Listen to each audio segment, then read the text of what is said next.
A warm welcome. Today we're going to take a look at Ruth chapter 3. First, to recap on chapter 1 and 2. Well, often in life there are bittersweet moments. We've all experienced them. Time of sweet providence and bitter providence. And the bitter providence of God was shown in the life of Naomi. She left her land, lost her husband, her sons, and one of her daughters-in-law. But then came sweet providence. The famine had broke in Judea.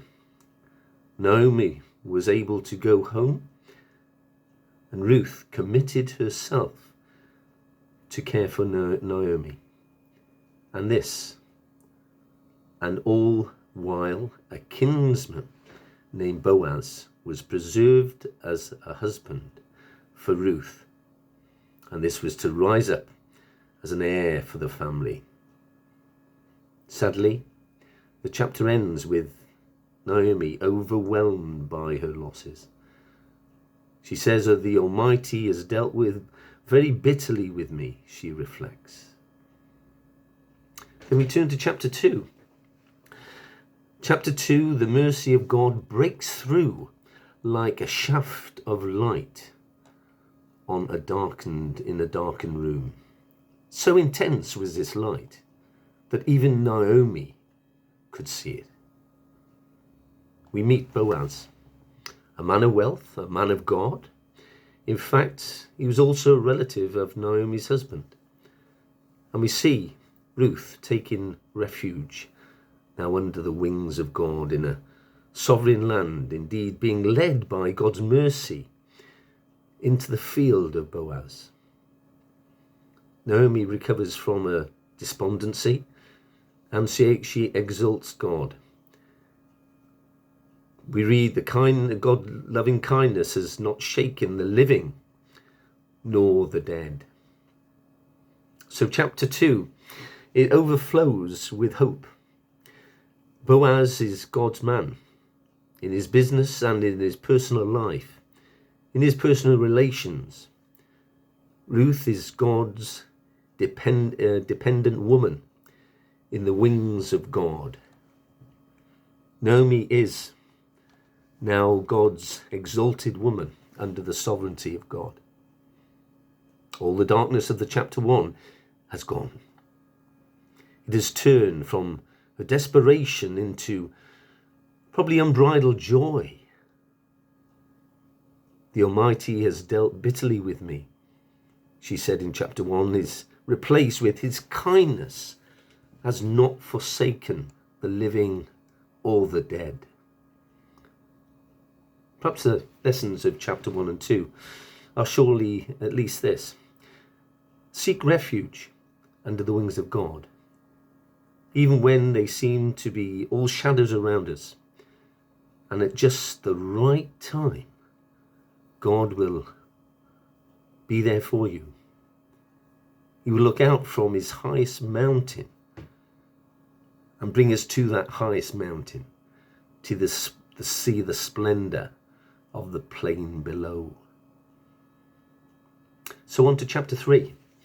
The phrase I want to keep in your mind is and to ponder on subtle plan for the righteousness of things. The question which chapter 3 answers: what does it truly mean to be God-focused? And we have a God-focused man here. Boaz is a God-focused man, dependent on God, doing the right thing.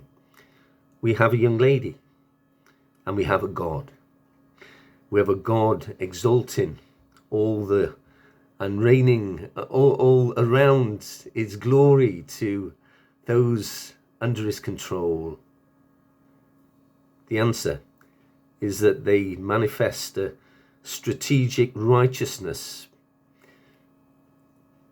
I mean, a full commitment. It's a full commitment to do the right thing. No matter what befalls, no matter where we can be taken away from doing the right things. And the answer in this strategy, there is a righteousness which simply banishes evil when it presents itself. Strategic righteousness, taking the initiative and dreams on how we can and do try to make things right. One of the lessons we learn from Ruth chapter 3 is that hope helps us dream. Hope helps us think up ways to be good. Hope helps us pursue our ventures with virtue and integrity. It's hopelessness. It's hopelessness that makes people think that they have to lie, they have to steal, they have to seize illicit moments for themselves, for selfish means. I think the two things that stand out in Naomi's strategy, in her plan, if you like, and that she has a plan, and that she knows what the plan is. The fear and the knowledge. Naomi has a strategy, and that teaches us everything. We need to have a plan. All through the virus, we've needed to have a plan. Open our church to a plan. Care for our people with a plan. And guide and direct people to a plan to keep each other safe.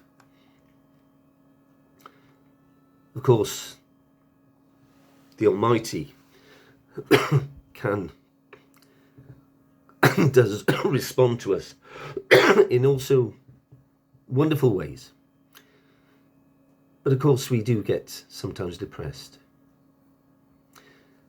One of the terrible effects of depression, which many experience, is the inability to move purposely and hopefully into the future. Strategies of righteousness are overflowed and the hope is gone. When Naomi awakens to the kindness of God, her hope becomes alive and overflowing with what she can possibly do. One of the reasons we help each other, our hope in God, we read in Psalm 42. It is that hopeful plan that we strategically plan, that we look forward. Churches that feel that there's no hope, that it's just maintaining what they've got, they haven't got a plan moving forward, that's where we can be despairing. So we need hope. We need the challenge. We need to meet the challenge. And God will supply us all that we need to move our churches forward. I must say, Naomi, as Baldrick would say in Blackadder, I have a cunning plan. And of course she did have a cunning plan. She took the initiative to find a husband for Ruth. Boaz, good man, a perfect suitor for being Ruth's husband. History, family name, inheritance, all of those things. The Hebrew way. So Naomi tells Ruth to make herself clean, attractive as possible. Of course, then there was no Chanel number 5 around. But back then, of course, it was a case of getting clean, getting washed, and off you go. So she went to the threshing floor where Boaz was. And after he had gone to bed and lay down, she snuck in. Lay by his cloak and lay down by his feet. Everybody, including Ruth, must have responded by thinking, gosh, what's going to happen next? To which Naomi gives the extraordinary answer. He will tell you what to do. Gosh, is this a time that we start looking at certificate 15 coming up? No, that wasn't the case at all. So what was Naomi's motive? One thing is clear, that it was the right motive to do the right thing. Naomi is indifferent to the possibility of Boaz might drive Ruth away into moral indignation. But she was doing the right thing. she might have been tempted to have a relationship with Boaz, as she laid on the floor with a cloak over her. But he is a righteous man, a good man. Whatever Naomi's motive was, the situation is one that she should lead us into a passionate and illicit scene that didn't happen and wouldn't happen. So what about Ruth's plan? Well, before any action took place, we can say, Ruth tells Boaz why she had come. She wasn't sneaking in. She was laying at his feet, and he asked the question, "Who are you? Who are you?" It's a bit of frightening, someone laying at your feet and you wake up and the lady at your feet there. "Who are you?" "I'm Ruth, your maidservant." "Spread your skirt over the maidservant, for you are next of kin."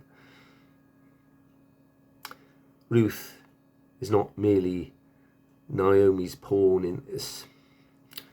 She went willingly.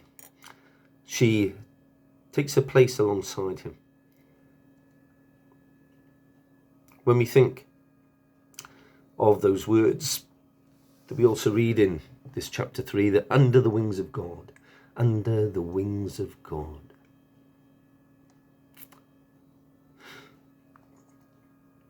When Ruth said, "Spread your skirt over me," the word skirt in the Hebrew word is wing.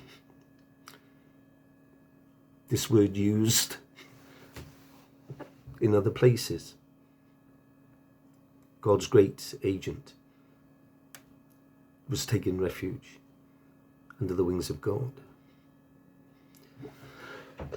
So a subtle and pure romance. So here's something I think we need to get from chapter 3. And as Ruth was told Naomi about the things and words about Boaz, and the more we ponder them, the more we become convinced that they're laden with subtle, loving intentions, right, loving intentions.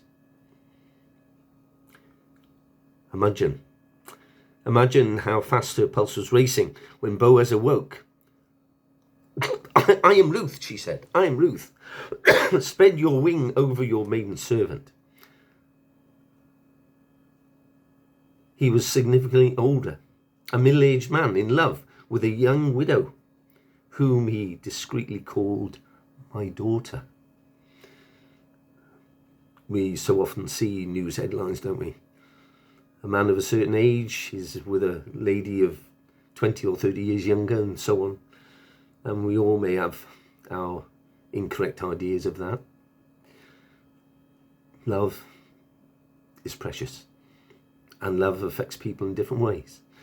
And the pure love that Ruth shows to Boaz, it wasn't rude, as we read in Corinthians. It wasn't rude, it wasn't boastful. It was love.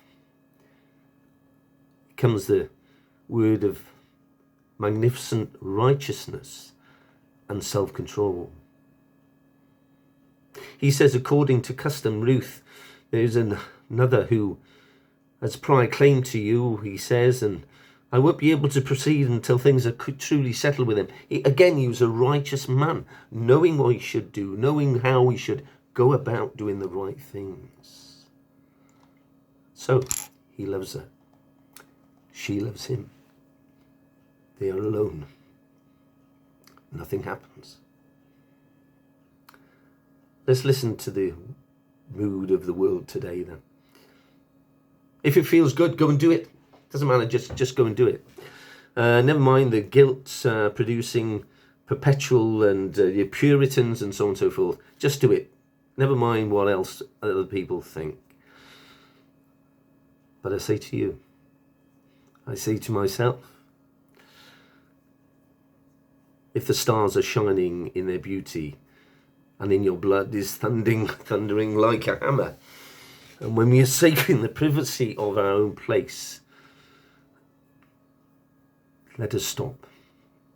Let us think righteousness. Let the morning dawn. on your purity. Don't be like the world. Be like Boaz. Be like Ruth. Profoundly in love. Subtle and perceptive in communication. The power of self-control. Above all, be committed to the righteousness of God. All praise be to him. Amen.